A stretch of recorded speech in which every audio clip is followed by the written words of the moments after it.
సునీల్ అన్నకు, రామకృష్ణ అన్నకు, మరి ఇక్కడికి వచ్చిన గౌరవనీయులు పెద్దలకు, వేదిక ముందున్న వాళ్ళకి కూడా ప్రత్యేకమైన జైభీం తెలియజేస్తున్నాం. మా అక్కలకు, మా చెల్లెళ్ళకు, భవన్ అక్కకు, ఎందుకంటే వీళ్ళు కూడా ఫీల్ అవుతారు. అందులో నేను కూడా ఉన్నా. మాదిగా హక్కుల దండోరలో మేము కూడా రాజకీయాలలో ఉంటూ ముఖ్యంగా 2 విషయాలు మాత్రము ఈ సభలో నేను మాట్లాడదలుచుకుంటున్నాను. ఏంటంటే మన అన్నగారు ఇందాక మాట్లాడారు, మాదిగలు 50 లక్షల మంది ఉన్నారు అని అంటున్నారు.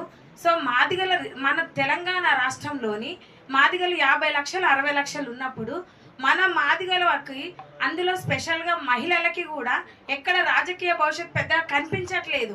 ఎందుకనంటే మన వాళ్ళు ఎక్కడైనా ముందుకొస్తే ఎవరిని మన వాళ్ళని రానివ్వట్లేదు.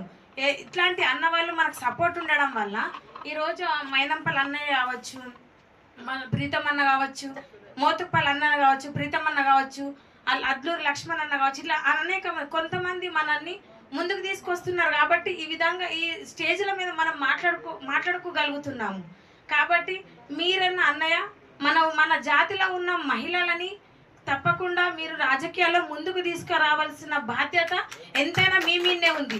ఎందుకంటే మేము మహిళలు ఎప్పుడైనా మహిళలు ఆ మగవారితో సమానం అంటారు, కానీ కాదు. ఎందుకంటే ఎక్కడ కూడా 10 మంది మగవాళ్ళు ఉంటే 2-3 మహిళలు ఉంటారు. ఆ 2-3 మహిళలను కూడా వెనకగా నెట్టేస్తున్నారు. సో మమ్మల్ని ముందుకు తీసుకురావాల్సిన బాధ్యత ఎంతైనా మీ మీద ఉందని తెలియజేస్తూ, అదేవిధంగా మాదిగలో కులంలో పుట్టిన మహిళలు చాలా గడుసుకుంటారు. ఎందుకంటే తిట్టడానికైనా కొట్టడానికైనా ముందు ఉంటారు. భయము భక్తి అనేది అస్సలే ఉండదు. అది మన మాదిగ మహిళలకు తప్ప వేరే వాళ్ళకైతే ఉండదు.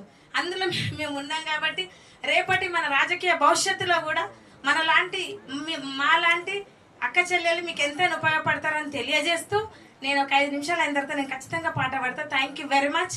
ఈ టైం ఇచ్చినందుకు మీకు ధన్యవాదాలు తెలియజేస్తున్నాను.